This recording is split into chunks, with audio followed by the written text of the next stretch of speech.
testing, testing. Testing 1, 2, 3. Yes. Oh, yes. We're at.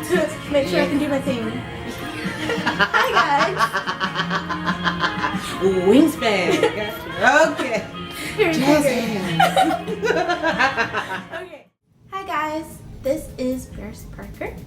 And as you know, this is the Down and Nerdy. Today I'm here with Cher Davis. Hi. Hey guys. I finally have another person on my channel and I'm not sitting on this couch by myself anymore. So, getting right to it. Yes. For people who don't know you, unfortunate people who don't know you, what would you like them to know about you? Who is Cher Davis? Well, I am an actress here in Jacksonville, Florida. And I've been acting for about two and a half years now. Closing in on my third year, actually. And I've done film and TV work, some commercial work, and I love having fun. I love my job. Being an actress is really fun. It's I wish somehow that folks didn't call it acting, more like being, because we are beings, because it takes a healthy amount of empathy to be an actress. You know, when some folks will say, oh well, acting feels great, it looks great and fun and glamorous. What you don't realize a lot of times is it's an invitation to open your emotions to the world. You have to have that healthy amount of empathy to sympathize with the human condition before you can portray the human condition. So, you know, it's about telling other people's stories. And every day I get to, you know, another opportunity to tell someone else's story, you know, and so that, and bring that to light. So it's fascinating for me, and it's what keeps me going. You're doing acting. Yes. You also have something I can't get out right now. Well, if you're referring to my survival job. Yes, their survival job. My survival job. It's actually not it's an unusual survival job, I might say, because you've heard the age-old story of folks that are actors and actresses. They're bussing tables, they're wait staff, they're doing pretty much minimum wage jobs to keep money coming in while keeping their schedule flexible. For auditions, for getting bookings, that sort of thing. My survival job is graphic design. So really good at it. Thank you. I try. I do my best. This is what I got a degree in, actually. I have a bachelor's degree in graphic design from New York. And go Mercy College! So that's the degree that I graduated with. I do web design. And I have actually done websites for some of my fellow actors and actresses around town, matter of fact. So it seems that my two worlds are coming together and they're coinciding. So, speaking of acting and things like that, what are some projects that you have worked on in the past? Well, I have done a number of student films. There are folks that you and I both know from AI, from Art Institute of Jacksonville, that they have been gracious to allow me to build up my demo reel and my previous body of work through working on their sets and in their projects. I have also done a public service announcement actually on mental health. And I've recently done a photo shoot for Cher Davis, who is one of our wonderfully talented local photographers. He has put together a project of 100 portraits regarding mental health awareness, and I was blessed to be a part of his project as well. Are there any big inspirations that you have? Anyone that inspires you to do what you do? I have to say, up until about 5 years ago. I really never aspired to be an actress. I've had plenty of inspiring things I've seen in television and film, but there wasn't one specific film or another, or one specific actor or actress or another. The whole world of acting was as far away to me as just about any average person would think. You're watching folks that are in this removed, environment from your normal everyday life, at least when it comes to a class of working people. So I didn't find that inspiration until a few years back on a lark, on a total whim. I was at a mall locally here in Jacksonville, and I was with a couple girlfriends of mine, and I saw a little kiosk, those little mall kiosks that they say, oh, we're looking for talent, and we're looking for fresh faces, and come sign up to be a model. I said, you know what? They're not gonna pick me. Nah! I put my name in the little box, and then forgot about it. Totally forgot about it. Not 2 days later, 2 nights later, on a Thursday night at 6:30 p.m., I get a phone call from the folks that were running that kiosk. They said, oh yes, we noticed that you submitted your information, and would you like to participate in a showcase that we're having? And I had to do a double take, did you guys read that card? Because I am 5'7", not model tall, curvy in the middle. There was, this is not model material here. So they said, no, we're looking for faces and all makes and models. I said, okay. So that was my very first foray, jump into the fray for being in front of people that I didn't know. And I made it through. And ever since then, it's funny how certain things occur to you after the fact. I think back on different times in my life when I really watch things on TV and in films differently than other people. I drive my husband nuts. Hi, honey. Yeah, I'm telling on myself. I have always looked at, how did they do that? Or, look at the line of dialogue and how they delivered it. And, I was always interested in the mechanics behind how they did things.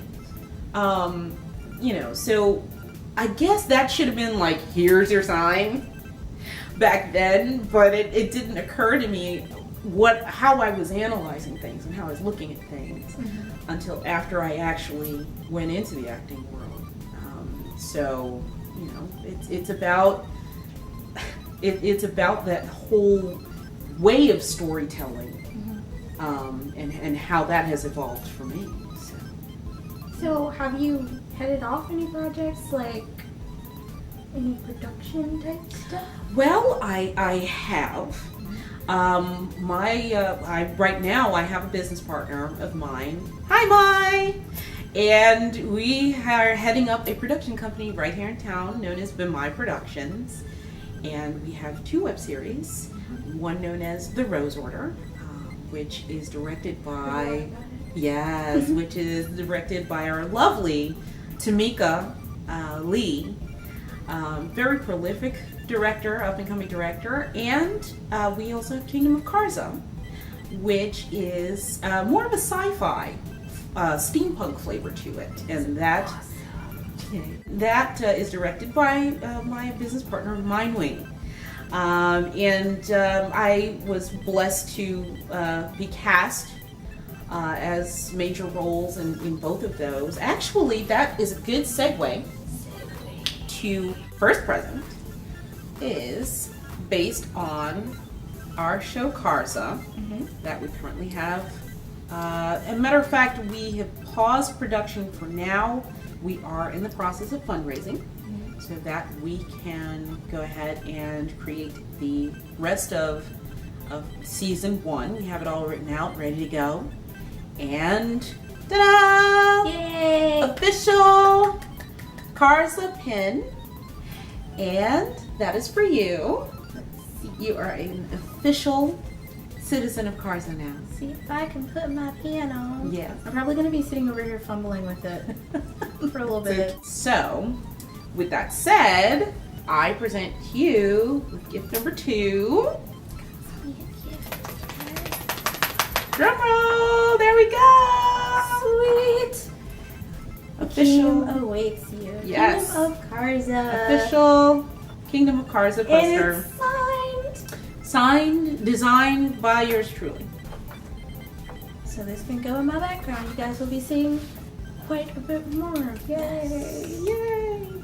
So, yes, definitely, we want to, as a production company, we want to go outside the box, and I think we've achieved that because we have such a diverse cast, both in front of the cameras and behind the cameras. We had just such a totally awesome, creative, talented staff running behind the scenes and in front of the camera. And my good friend Marion Blount played my husband. I played Queen Tamara of the realm of Karza, and Marion Blount plays the King Luther, who is my king in the Kingdom of Karza. So, and it's funny because he also plays my husband in our other web series that we have, also known as The Rose Order, which is also futuristic, but it's more of like a not so far into the future, and talking about breaking outside of the box, out of the norm that you may see in media that we have now. It has a cast full of these powerful women. They're women that are in a position of power when it comes to the underground. So when you think of your favorite mob series, everything from The Sopranos to Empire to Boardwalk, these type of shows will have men that are mob bosses in power, whereas the Rose Order has all these very powerful women that are running things, and they are not to be messed with. And on that show, I play the mother of the main fraternal twins, known as Susie. And going back to mental health issues, she actually has schizophrenia. So, her family doesn't quite know what to do with her. Her daughters love her, but there's the question that hangs over their heads. Well, mental illness can be hereditary. I want to, they've put distance, for the most part. Her family puts distance between them and her because they don't know quite how to help her. So, speaking of projects, one thing that I did want to ask you is, would you ever be interested in voice acting? You're very well spoken. Oh, thank you. Thank you. Your character, well, isn't it both of your characters? Don't Both of my have characters, accents? yes. For Queen Tamara, I did have the Queen's English came out of me then, and then, to have this regal British voice, I had to go to that place, and then I think I was on a totally other place when I had to play Susie, because I had to have a different accent entirely. So, I have used my voice effectively, I hope, in both. And thank you for that compliment. Yeah, it's always fascinated me. I have done one project for a friend of mine as a voiceover for one of his animated characters. And I would really love to continue that. I'd really love to delve into that more, sure. Noted. to ask you the dreaded question. Well, it's not a dreaded question, but it's that question that we all get in high school, and college, and things like that. Oh, here it comes. But instead of asking you where you will be in 5 or 10 years, I will ask you, where will you be in 6 years, or where do you want to be? That is incredibly specific. 6, not a round 6 number years. like 5 or 10. 6. 6 is the magic number. Wow, you really put me on the spot here. Well, one of the main things to understand the human condition, I think it's always important to travel and meet as many people as possible. To be able to understand so many different points of view. I mean, the best thing that makes sense to me, anyway, is to get out there and to travel, meet folks. I mean, I know folks that have traveled the world a couple times over, if not a few times over, and I would just love to tour the U.S. I've traveled as far north as Toronto and as far south as Orlando, to the land where magical mice reside. And It's known as Orlandia. Yes. And so, you know, I would really love to travel all around and just continue to meet wonderfully talented people, creative people, and get their perspective on life. I want to go to Japan. Oh, yes. So, Oh, yes. would you ever think about doing any work over there?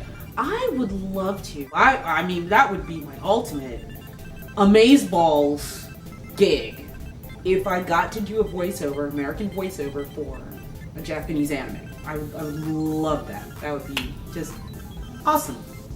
Absolute awesome thoughts. And that's a good segue. Actually, this is, what is this, gift number 3? This is gift number 3. Uno, dos. I have another gift for you. Because I'm aware of our lovely host's efforts to learn Japanese, I actually have been studying Japanese as well. And I might kind of sound like a 2-year-old, a little bit, but I'm building my vocabulary as well as I can. And I have put together a collection of items. Those of you guys who might be able to read this at home, it says Hiragana Renshu, which quite simply translates to Hiragana practice. So I downloaded these worksheets, these lovely worksheets. I'll show the camera here. There we go.